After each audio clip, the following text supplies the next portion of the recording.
Hey everybody, my name is Alexis Flores, and this is Communications AF. Real talk, more communicating. Every single episode, I'll be talking to some brilliant, influential, and kind new and old friends about personal life stories, career moves, and everything else. And tonight, we'll be talking to Alicia Doyle, an award winning journalist who discovered boxing at the age of 28 when she was working on a story. For 2 years, she simultaneously worked as a reporter while training and competing as a boxer, making her one of only a few hundred women in America who broke barriers in this male dominated sport. She went on to win 2 Golden Glove championship titles, and her pro debut at age 30 was named the California Female Fight of the Year. You can read all about her life and boxing career in her new book, Fighting Chance. Before we begin, this is a trigger warning that some talk about trauma, abuse, and domestic violence does occur during this episode.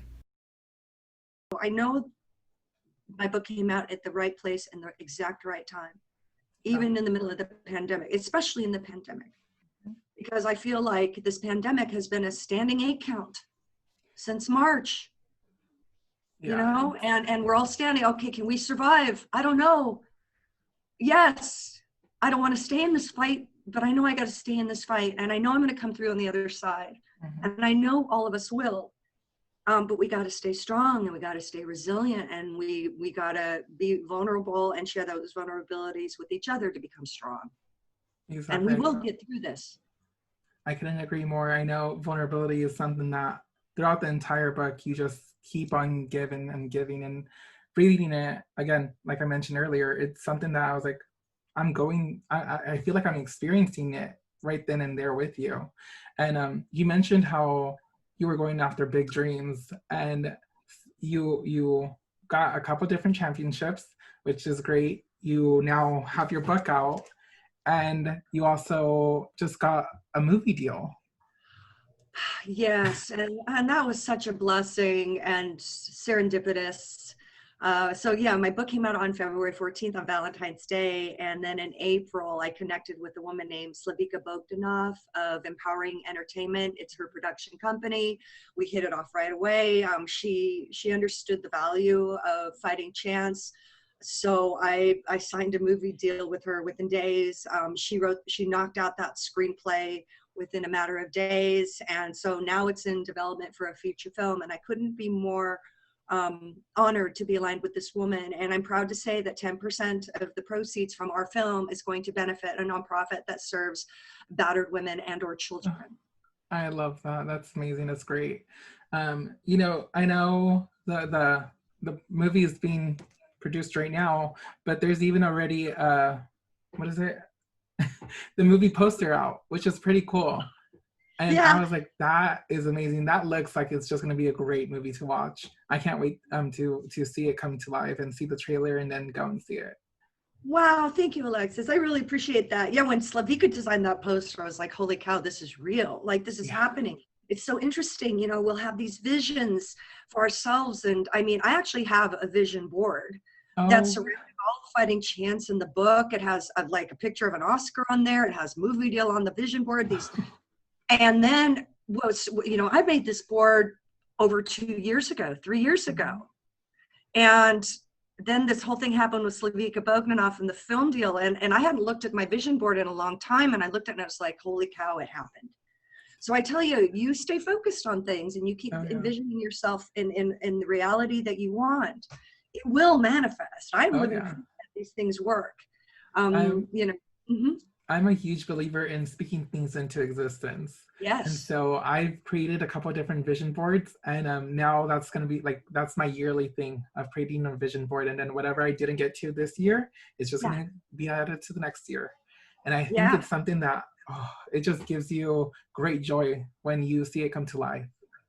It does, and it's exciting making them and the intention behind all the pictures and the words that you select, and then looking at it every day, when you just view it every day and you imagine these things in your present reality. And I tell you, if you put that concentrated energy in, and you don't have to do it maybe a few minutes every day, it will manifest. Oh yeah. And I've been doing this my whole life. Even when I got into the journalism world, I think it was 19 years old. I knew I wanted to be a journalist, and I knew I wanted to work at the Los Angeles Times because back then that was the biggest player in town.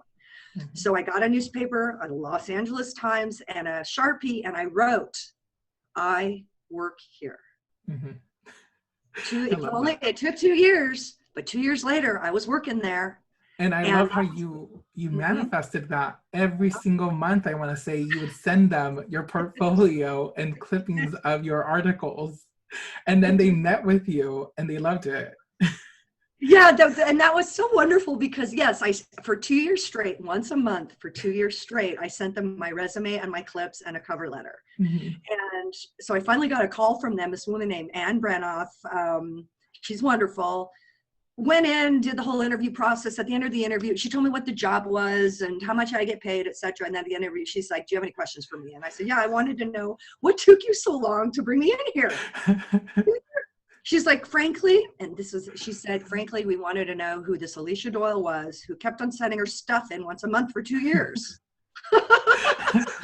I tell you, to bring that up, yeah. Keep your eye on the prize, and keep plugging away. And and I got to also point out that I got that job at the LA Times before I got a college degree. So I only had a high school diploma when I was hired at the Times, but I knew if I got a job there that I could learn everything, and I did. And then from there, I got hired on by other metropolitan papers, and it just expanded from there. But yes, I believe anything is possible. Yeah. With what we want. Oh, absolutely. I definitely agree. It's funny you bring up the education aspect because reading it, I was like, I love the fact that she was able to jump from thing to thing to finally realize what it is that you loved. You went from going to CSUN to the UCLA extension to a community college, and then there really realizing you love journalism. And it was because you felt like you didn't have a voice or power, and journalism gave you both. And it's like, I have a lot of friends who are journalists majors or broadcast journalism individuals already in the field. Is there any piece of advice that you can give them who just their journey?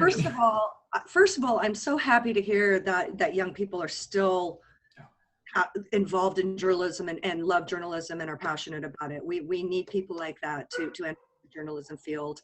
I believe it's one of the most important jobs we could have.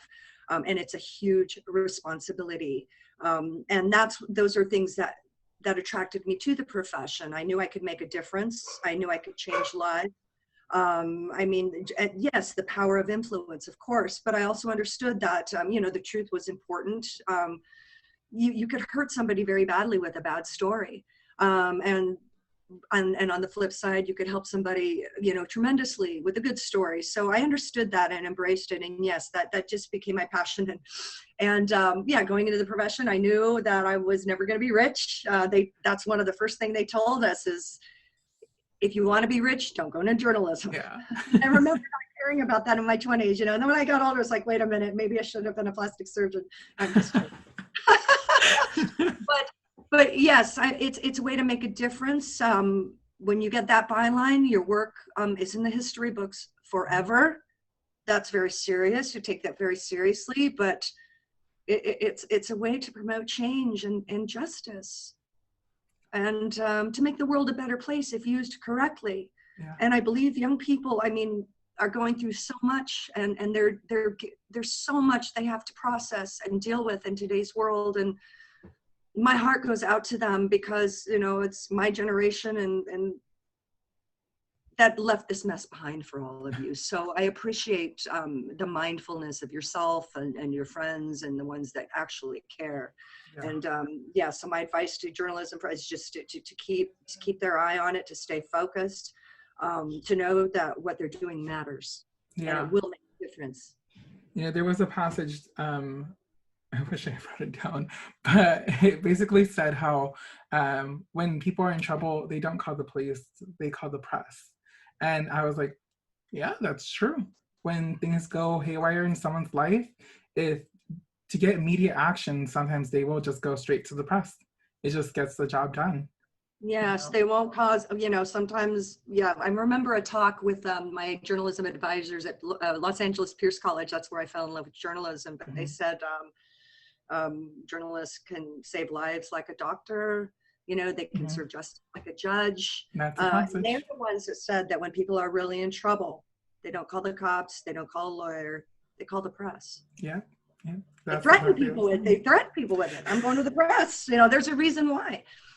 Yeah, yeah, exactly. And it's so I have a couple of friends who are in the student broadcast class that's at Cal State University Fullerton, and this happened last year, so they won their first student Emmy this year, and it was the first of Cal State Fullerton, I think the first of the Cal State University system, which was amazing. And having those individuals go out there and report, do all the work, do all the behind the scenes, do all the producing, and then see it come to life and get a whole bunch of coverage. I was like, man, that's cool. That's how you know things are definitely being seen and things are being changed because of the reporting that's going on. It really takes a passionate person to really go into journalism, and then someone to get noticed through empathy. And I feel like that's exactly what great journalists have, you know? Absolutely. That is something common. You know, journalists, you know, they have a general, they're just curious and intrigued and interested. And of course, we're fascinated by people. People are our subjects, you know, and it's a fun profession, because it's like you're given this license to step into somebody's life, to step into their heart and their soul. And for those brief moments, they completely open themselves up to you and they trust you. You know, that's very, very special. And then to trust you to write these things down, to write their story down in your words, and to immortalize them in such a way, it's an amazing responsibility. Oh yeah. It's very special. Yeah. And I know you were one of the few females in journalism when you entered as well, which was pretty cool to see you always being, again, a trailblazer in everything you really do. But I actually have one question that I forgot to ask earlier, and it was, you mentioned how you weren't always the I guess, what was it, the best looking person. You when you were younger, you dealt with a couple issues, being overweight and obese, and how that was a struggle for you. Then you went into your job and went into boxing as one of the few females in the industry. But there was a part where I want to say it was Robert, who you asked him to be your coach. And this one, yeah, this was a slap to me, because I was like, man, this has happened multiple times to me, in different capacities, different ways. But he, you asked him to be your coach, and he was like, "You're too pretty to be a boxer." And I was like, that was a slap in the face to me. I was like, did he say that? Reading it, and I had to reread that passage again, because he said, "No, don't do that." Yeah, I thought, no, of all people. And I'm certain now, looking back, you know, that he didn't want me getting hurt. He understood boxing was dangerous. I also don't think he realized how serious I was. And of course, he came on board later when I started competing. He worked my corner and everything. But yeah, that was like a sucker punch. Yeah. Because here I was, you know, I grew up in. Yeah, I was the fat kid. That's just, you know, the one that was bullied in school. Right. So that was it. You get it. So, so you know, just because I grew up and like my hair grew and I lost weight, I'm still the same person. You know, and so I do remember, you know, being in school and losing 30 pounds that summer and going back, and everyone treating me differently. And I remember, even though I was a kid, thinking, this is really effed up. There's something not right about this. So I lose 30 pounds and you're nice. Nobody bullies me anymore. Like. But at the same time, it was like good for me to understand reality, you know, and unfortunately in our society, you know, sometimes heavy people are not treated as well as thin people. But that said, you know, I got into boxing, you know, lost the weight, and, you know, here now I wanted to be this incredible athlete. So when I was getting serious and Robert said, "You're too pretty to box," you know, it just made me feel like, you know, what does my reflection in the mirror have to do with my ability to compete?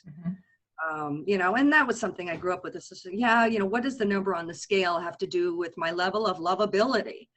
You know, it all kind of comes down to the same thing. So Robert saying that, I think he was trying to be protective, but I was offended. Oh yeah. I mean, I was offended for you. I read that passage and I said, "Wow, this has happened to me in multiple situations." And that's why I brought up that part of you being younger and obese because, like, you look at me and you don't think talk show host, and I've been told, oh, you're just not the face for TV, and I've been told like, you can't do it because you're just not the right size. Or and this was my favorite. You have a great personality, at least. I'm like, oh God, don't you love that? yeah, Thanks. love it. Thanks.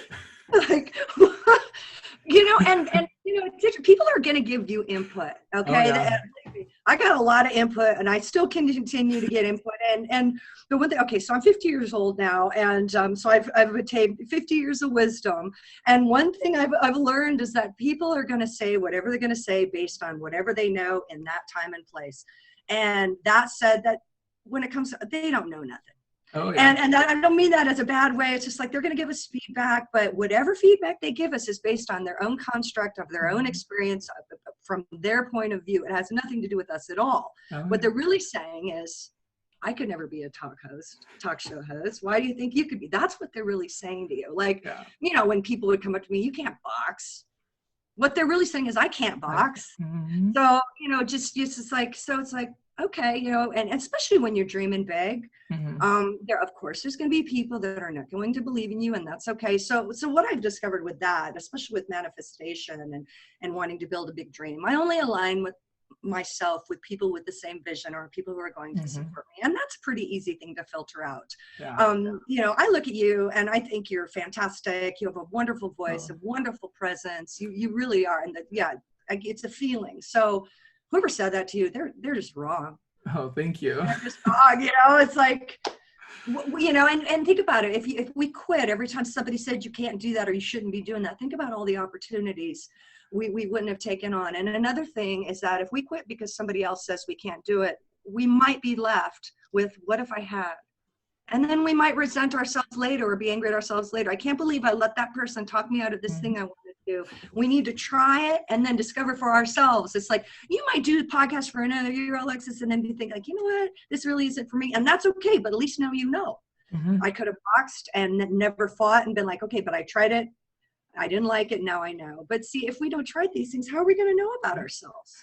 And that's, again, your book had so much relatability because I saw it in every single match. When things didn't go your way, you're like, I want to give up. This isn't for me. And then you would just, you know what? No, I'm going to switch it up. And you would go to a new gym, new coach, new routine.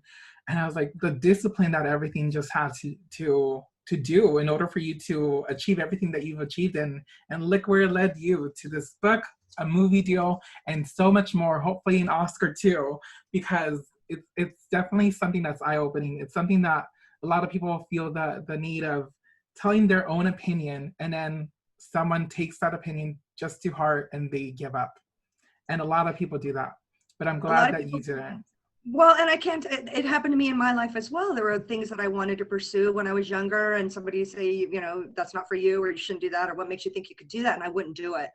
And, it's like now the person I am now, anything and everything I want to try, I go after, because the way I look at things now, it's like, if there's something I want, I think if I don't ask, the answer is always going to be no.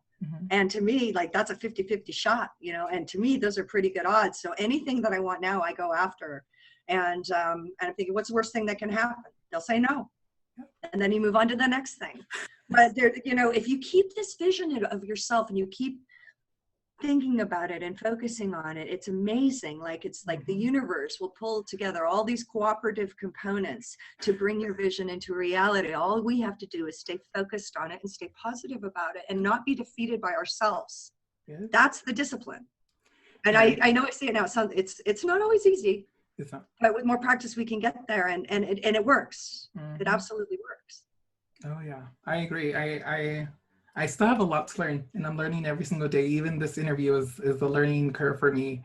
Going into different topics that I've never dove into, asking questions I've never asked. It's all a learning curve, and I love it. Like I wouldn't stop asking these questions, and while I'm doing it, after I rewatch this, every single time I'm like, I could have done this better. I should have brought this here. And like, you just learn from it all. And instead of giving up, I've noticed recently that instead of giving up, I like postpone it, take a breather, get back into it. Here's a new routine. And I noticed it with you too, which is why, again, I was, and I'll bring this up. There was a review that I found online, and it was along the lines of, this is a great book for women. This is a great book for boxers. And I was thinking back to it. I said, this is a great book, but this is the great book for everyone. I'm not a woman. I'm not a boxer. I'm not athletic.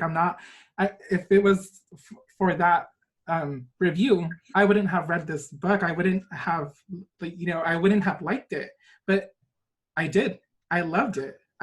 It related in so many different aspects that I can't even just talk about in this interview, because it was just so much that I was like, this happened to me. I was like, oh my God, this is something that I can totally take in my life. There were so many life lessons that just don't apply to women. It applies to everyone. And I felt that needed to be said. This isn't a book just for women. It's a people's book. It's a book for people who just need to read and figure out something that's going on in their life. It's something that's, I felt, healing even, Wow. It definitely was a fighting chance, and I loved it because it felt like this is something I'm fighting for, and I have to give myself that chance. And I'm glad that you did too. That means the world to me, that you got it. And I appreciate that you got it, because that was the whole intention behind the book, is to help people and to connect with other people. So, and it means the world to me that you appreciate it and that you got it. Oh yeah, it's the entire vulnerability aspect that you put into this book, of bringing every single demon that you've gone through, or possibly not even every single demon, just the ones that really stood out, but putting that out there and understanding you're not alone, and this possibly will, resonate with someone else, with another woman, a man, a child, even. Like this was great. It was just everything that someone needs to read, for sure. Oh, that's wonderful. I'm so glad that you enjoyed it, and that it benefited you in some way. And there was actually, this is a question I loved, because it's something I love to ask. And it was something that when you were talking to your dad and you were doubting yourself, and he asked you, are you proud of yourself? Are you happy? Oh. And I was like, that's my favorite question. So I do want to ask you that. Are you proud of everything you've done? Are you happy? I'm proud of what I've done.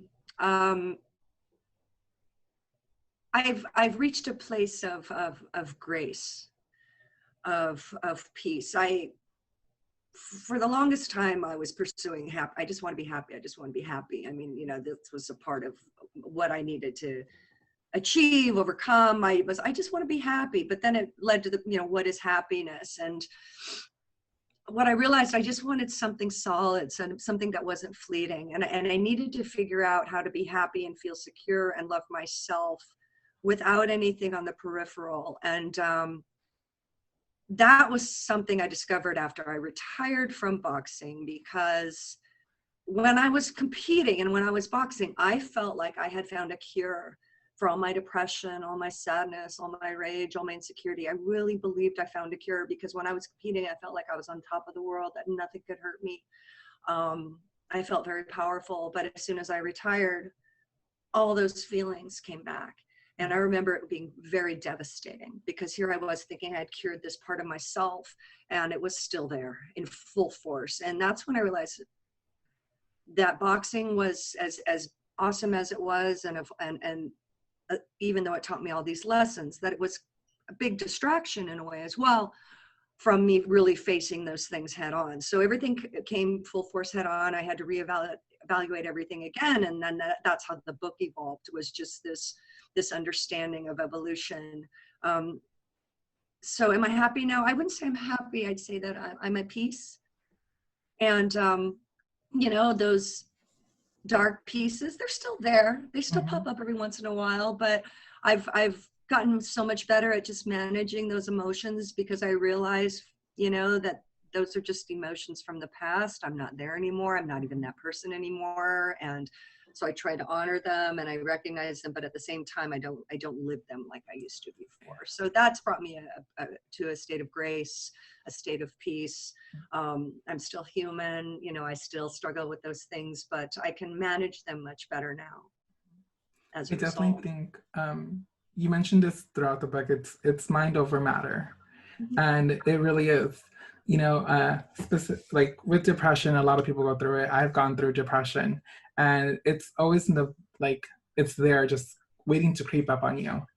And every person has a different style of how they control it, and it's just you need to learn your own style. You need to really talk to yourself and ask yourself what it is that you need.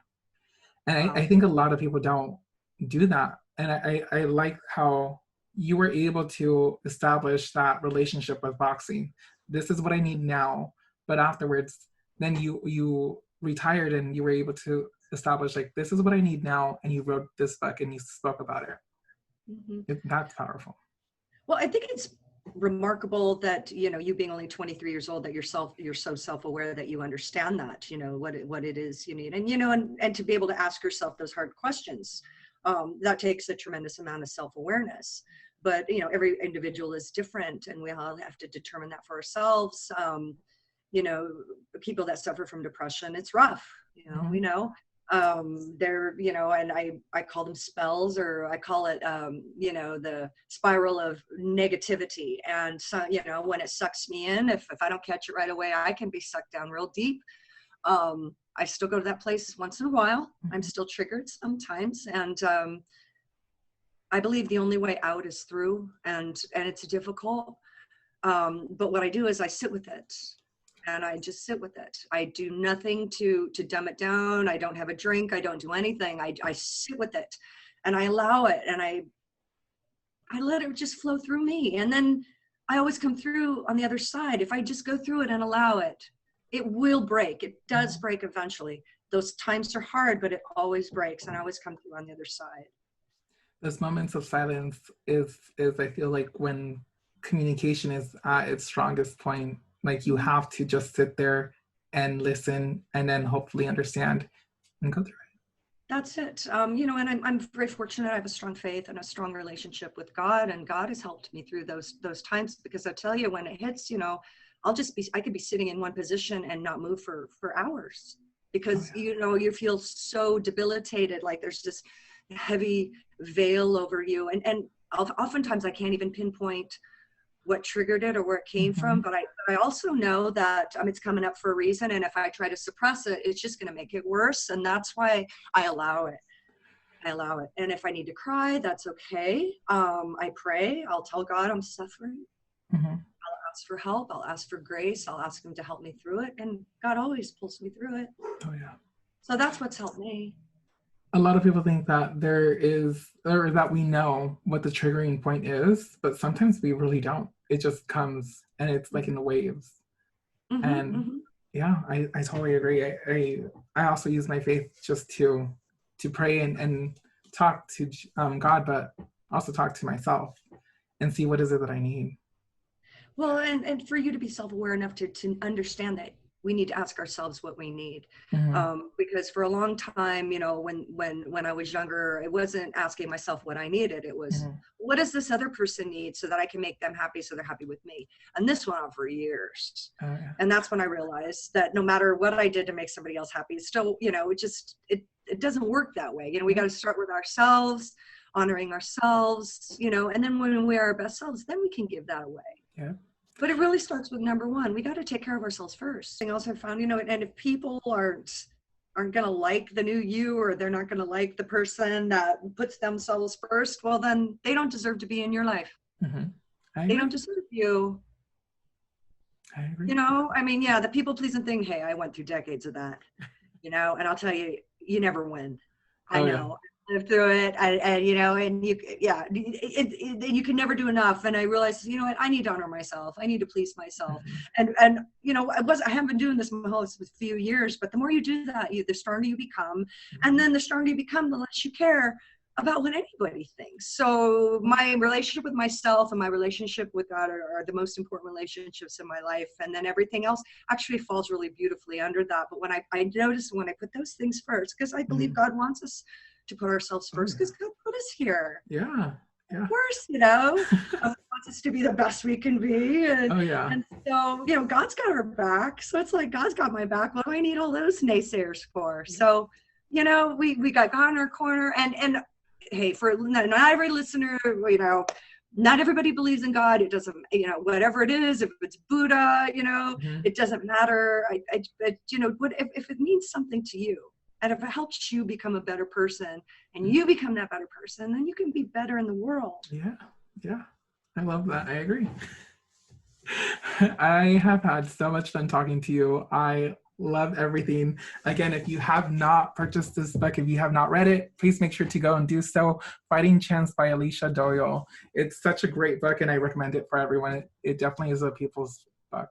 And before we do head out, one of my favorite questions for the show is my little tagline of "You have to be blank AF too," and I would ask you to finish that. Okay, you have to be resilient AF to fight in the ring of life. I love that. I wrote it down. I had to. It's like I got to say something good for Alexis. I love that. Thank you. I really appreciate that. Hey, thank you for checking out this episode of Communications AF. To be kept up to date with the latest episodes, please subscribe here on YouTube or on your favorite podcast apps and follow us on Instagram at Communications AF. I hope to communicate with you all soon. AF.